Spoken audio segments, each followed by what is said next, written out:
New Horizons for Seniors Program. How to apply for funding. 2019-2020. Meet Brenda and Robert. They lead a not-for-profit organization called Seniors Giving Back. Their organization wants to create a group of neighborhood senior volunteers that will help other seniors with daily tasks like groceries, cleaning, laundry, etc. But they need to find some money to help them get started. Brenda heard about the Government of Canada funding opportunity called the New Horizons for Seniors program. She goes online and finds the program's website. She sees that they will accept applications for funding from May 15th, 2019 to June 21st, 2019. She then reads the overview of objectives: promoting volunteering, engaging seniors, supporting inclusion of seniors. That sounds like what Seniors Giving Back wants to do.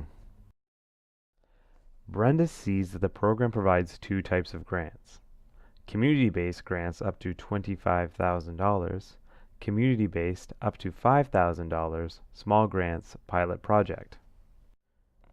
She reads more on the small grant of a maximum of $5,000. It is targeted to organizations that have not received funding within the last 5 years. Eligible activities must be IT equipment upgrade, capital assistance, or promoting volunteerism to build capacity. At least one of the program's national priorities must be reflected in the proposed project. Brenda talks with Robert, and they decide that their project is a better fit to the larger community-based grant of up to $25,000. Meet Audrey. She works for Seniors Giving Back. She was tasked by Brenda with preparing an application to the New Horizons for Seniors program $25,000 grant fund. Her first step is to go on the program's website to understand the application process and read the applicant guide. On the webpage, Audrey reads that the New Horizons for Seniors program supports projects designed by seniors for seniors who make a difference in the lives of others and their communities. The New Horizons for Seniors program considers a project only if it is linked to at least one of the 5 program objectives. She will need to read them and ensure she clearly presents this in their application. She also sees that the application has more chances of being funded if it aligns with the program's national priorities for this year. Then, Audrey reviews the eligibility criteria to make sure that they are eligible before drafting the proposal.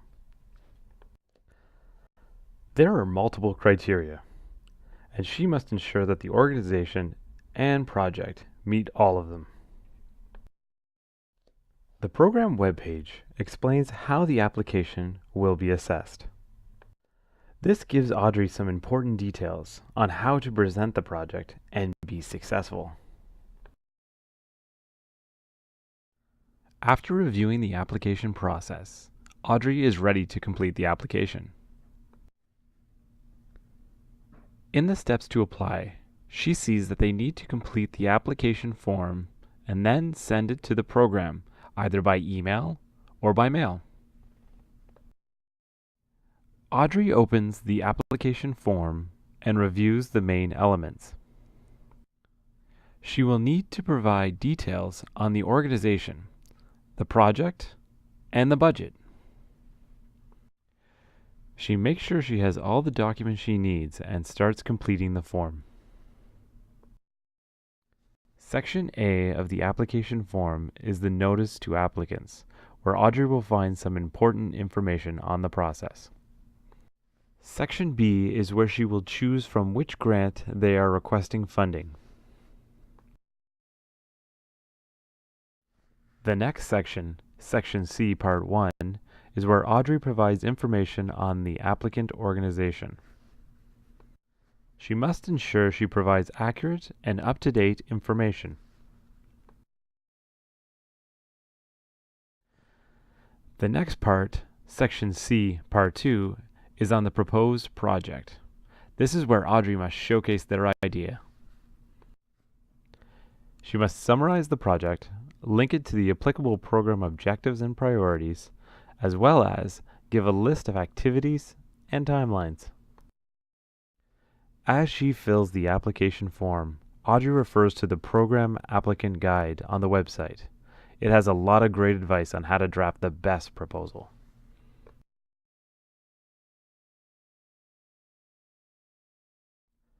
The next part, Section C, Part 3, is the budget. She must list the project costs and the funding sources.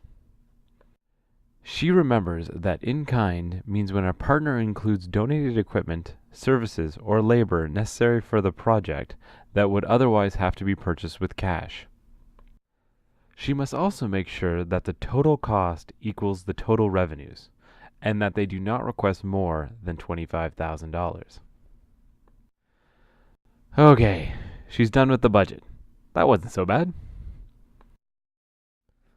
The next part, Section C, Part 4, is on the specifics of the project, and its link to the New Horizons for Seniors program. Here, Audrey must demonstrate community impact, as well as provide an estimate for the number of seniors and non-seniors engaged in the project. In this part, there is an important tool, the checklist of key elements of the application. Audrey carefully reviews all of them to ensure the application is complete. Audrey sends the completed application to Brenda for the last part, Section C, Part 5, which is the Attestation. Here, Brenda attests that she is the official authority to submit the application for funding. Once the application is certified, the application package is complete. Audrey looks at the web page again to see how to submit.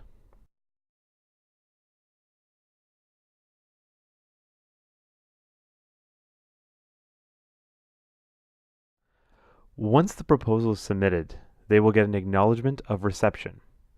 The department will then assess all proposals, and subsequently, the regional committees will review them. A decision can be expected to be communicated by the end of March 2020.